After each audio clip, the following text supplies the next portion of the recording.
ഒരു വലിയ ക്ഷീണം കൊല്ലത്ത് ഉണ്ടാകുന്നു. അതിനുശേഷം കൊല്ലത്ത് നിന്ന് മുന്നോട്ട് പോകുമ്പോൾ ഈ പറഞ്ഞതുപോലെ തന്നെ കേരള കോൺഗ്രസ് എം പോലെ ഇടതുപക്ഷം വോട്ട് ബാങ്കുകളിൽ നിന്ന് വലിയ തരത്തിൽ ചേർത്ത് പിടിച്ചിരിക്കുന്ന കേരള കോൺഗ്രസ് എമ്മിന്റെ പോലും കാലിടറുന്ന സാഹചര്യങ്ങൾ ജോസ് കെ മാണിയുടെ വാർഡ് തൊട്ട് ഇങ്ങോട്ട് നടക്കുന്ന സ്ഥിതിവിശേഷങ്ങൾ ഉണ്ടാകുക. തൃശ്ശൂരിൽ UDF-നെ സംബന്ധിച്ചോളം തൃശ്ശൂരിന് അതൊരു മധുര പ്രതികാരമാകുന്നു. പൂരം കലക്കൽ വിവാദമടക്കം UDF-ന് തല താഴ്ത്തി നിൽക്കേണ്ട പല വിഷയങ്ങളിലും ഉത്തരമില്ലാതെ എന്തുകൊണ്ട് കഴിഞ്ഞ തെരഞ്ഞെടുപ്പിൽ എങ്ങനെ മുന്നണിക്കകത്ത് പാളയത്തിൽ പടകൊണ്ട് തോറ്റു എന്നുള്ള പരാമർശങ്ങൾ പല നേതാക്കന്മാർ ഒളിഞ്ഞും തെളിഞ്ഞും പറഞ്ഞിടത്ത് നിന്ന് തിരിച്ചു വരുന്നു UDF എന്ന് പറയുമ്പോൾ അവിടെ അത് രണ്ട് തരത്തിലുള്ള പ്രതികാരമാണ്. അത് ഇടതുപക്ഷത്തിനോട് മാത്രമല്ല. സുരേഷ് ഗോപി ഈ ഫാക്ടർ തൃശ്ശൂരിൽ ഇനി ബാക്കിയില്ല എന്ന് NDAയോട് UDF-ന് പറയാൻ കഴിയുന്ന സാഹചര്യം കൂടി തൃശ്ശൂര് UDF അങ്ങ് എടുത്തു. എന്തായാലും 7 ജില്ലാ പഞ്ചായത്തുകളിലേക്ക് മുന്നേറ്റം നടത്താൻ ഇപ്പോൾ UDF-ന് സാധിക്കുന്നുവെങ്കിൽ അത് വലിയ ആത്മവിശ്വാസമാണ്. തെരഞ്ഞെടുപ്പ് 244 വോട്ടെണ്ണൽ കേന്ദ്രങ്ങളിൽ ഇപ്പോഴും വോട്ടെണ്ണൽ പുരോഗമിച്ചുകൊണ്ടിരിക്കുന്നു എന്ന് പറയുമ്പോഴും ഈ ഘട്ടത്തിൽ വളരെ കൃത്യമായി പറയാൻ സാധിക്കുന്നു. തെരഞ്ഞെടുപ്പ് ഫലത്തെ നമുക്ക് ഇങ്ങനെ ചുരുക്കാം. UDF-നെ സംബന്ധിച്ചിടത്തോളം മിന്നുന്ന നേട്ടം, NDAക്ക് കുതിപ്പ്, അതേസമയം LDF-ന് തിരിച്ചടി. ഇത് ഏത് തരത്തിലായിരിക്കും അഭിലാഷ, ഏത് തരത്തിലുള്ള പ്രതികരണമാണ് വരിക? അമിത്ഷാ അടക്കം ഇതിനകത്ത് നടത്താൻ പോകുന്ന ഒരു വലിയ പ്രതികരണങ്ങളുണ്ട്. വിയർക്കും, ഇടതുപക്ഷത്തിന് വിയർക്കേണ്ടതായിട്ട് വരും. കൈ വിട്ടു പോയിരിക്കുന്നത് ഇത്ര കാലം കൂടെ ഉണ്ടായിരുന്ന തലസ്ഥാനമാണ്. ചെറിയ വിഷയമല്ല. നേരത്തെ പറഞ്ഞ പോലെ AK സെന്ററിൽ ഇരിക്കുന്ന വാർഡ് പോലും കൈവിട്ടിരിക്കുന്നു ഇടതുപക്ഷത്തിന്. അതായത് ഇടതുമുന്നണിയെ സംബന്ധിച്ചിടത്തോളം അവർ പ്രതീക്ഷിച്ച മുന്നേറ്റങ്ങൾ കോർപ്പറേഷനുകളിൽ പോലും നടത്താൻ പറ്റുന്നില്ല എന്നതാണ് അവരെ ഇരുത്തി ചിന്തിപ്പിക്കേണ്ട സാഹചര്യം സൃഷ്ടിക്കാൻ പോകുന്നത്. അതേസമയം കോൺഗ്രസിനെ സംബന്ധിച്ചിടത്തോളം അപ്രതീക്ഷിതമായ നേട്ടം കൂടിയാണ് കൊല്ലം പോലെയുള്ള ഇടങ്ങളിൽ ഇപ്പോൾ കൈവരിച്ചുകൊണ്ടിരിക്കുന്നത്. കോഴിക്കോട് ഇത്രയും ശക്തമായൊരു ഫൈറ്റ് നൽകാൻ സാധിക്കുന്നു എന്നതും എടുത്തു പറയേണ്ടതാണ്. എന്തുകൊണ്ടാണ് കോഴിക്കോട് ഈ നിലയിൽ പരുങ്ങലിലേക്ക് പോകുന്നത്? അതായത് 6 കോർപ്പറേഷനുകളിൽ ഒരു കോർപ്പറേഷനിൽ മാത്രമാണ് ഇപ്പോഴും മുന്നിട്ട് നിൽക്കുന്നത്. അത് കോഴിക്കോട് മാത്രമാണ്. ആ കോഴിക്കോടാകട്ടെ തൊട്ടു പിന്നിലായി UDF ഉണ്ട്. അതിനാണ് ഇടതുപക്ഷം ഇനി മറുപടി നൽകേണ്ടതായി വരുന്നത്. കയ്യിലുള്ള കോർപ്പറേഷനുകൾ നിലനിർത്താൻ സാധിക്കാതെ പോകുമ്പോൾ കോഴിക്കോട് മാത്രം ആശ്വാസമാകുന്നുവെങ്കിൽ അത് തിരിച്ചടി തന്നെയാണ്. അതേസമയം UDF-നാകട്ടെ വലിയ തിരിച്ചുവരവാണ് നടത്തിയിട്ടുള്ളത്. കഴിഞ്ഞ തെരഞ്ഞെടുപ്പുമായി താരതമ്യം ചെയ്യുമ്പോൾ നിയമസഭാ തെരഞ്ഞെടുപ്പ് പടിവാതിക്കൽ എത്തി നിൽക്കുമ്പോൾ 37 തിരുവനന്തപുരം കോർപ്പറേഷനിൽ അത് UDF-നെ സംബന്ധിച്ചോളം വലിയ പ്രതീക്ഷ തലസ്ഥാനത്ത് പ്രകടമാക്കിയിരുന്നെങ്കിലും വലിയ നഷ്ടപ്പെടാൻ ഒന്നും ഉണ്ടായിരുന്നില്ല. അതുകൊണ്ട് UDF-ന് തല ഉയർത്തിപ്പിടിച്ച് അവിടെയും നടക്കാൻ പറ്റും. NDAക്ക് അത് വലിയ തിളക്കം.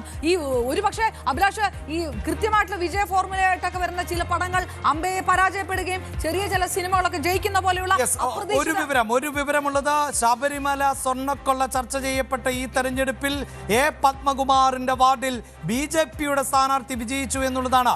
ആറന്മുള പഞ്ചായത്തിലെ 7-ാം വാർഡിൽ BJP-യുടെ സ്ഥാനാർത്ഥി വിജയിച്ചിരിക്കുന്നു എന്നുള്ളതാണ്. ഒരുപക്ഷെ പത്തനംതിട്ടയിലെ ഇടതുപക്ഷത്തിന്റെ CPM-ന്റെ മുഖമായിരുന്നു A പത്മകുമാർ എന്ന് പറയേണ്ടതുണ്ട്. യുവജന പ്രസ്ഥാനങ്ങളിലൂടെ, വിദ്യാർത്ഥി പ്രസ്ഥാനങ്ങളിലൂടെ രാഷ്ട്രീയത്തിലേക്ക് വന്ന പത്തനംതിട്ട ജില്ലാ കമ്മിറ്റി രൂപീകരിക്കുമ്പോൾ അതിൽ അംഗമായിട്ടുള്ള, പത്തനംതിട്ടയിൽ പാർട്ടിയെ ഏറെ വളർത്തിയിട്ടുള്ള പത്മകുമാർ, MLA ആയിരുന്ന പത്മകുമാർ, ചെറിയ പ്രായത്തിൽ തന്നെ സംഘടനാ തലപ്പത്തേക്ക് എത്തിയിട്ടുള്ള പത്മകുമാർ, അങ്ങനെയുള്ള പത്മകുമാർ ദേവസ്വം ബോർഡിന്റെ പ്രസിഡന്റ് ആയിരുന്നു.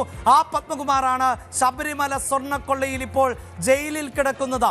പലതവണയായി ജാമ്യത്തിന് ശ്രമിച്ചിട്ടും ജാമ്യം ലഭിക്കാത്ത പത്മകുമാർ. അങ്ങനെ ശബരിമല കൊള്ള ചർച്ച ചെയ്യപ്പെട്ട തെരഞ്ഞെടുപ്പിൽ പത്മകുമാറിന്റെ വാർഡിൽ BJP-യുടെ സ്ഥാനാർത്ഥി വിജയിച്ചിരിക്കുന്നു. അവനെ ഇപ്പോൾ സണ്ണി ജോസഫ് സംസാരിക്കുന്നു. മുഖത്ത് തന്നെ വ്യക്തമാണ് വലിയ സന്തോഷത്തോടു കൂടി സണ്ണി ജോസഫ് മാധ്യമങ്ങൾക്ക് മുൻപാകെ.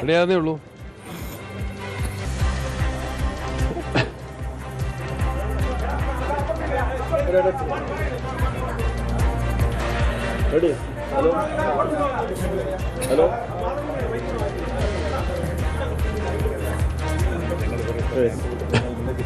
ഹലോ അതെയോ സ്റ്റെപ്പ് ചേർന്നോ?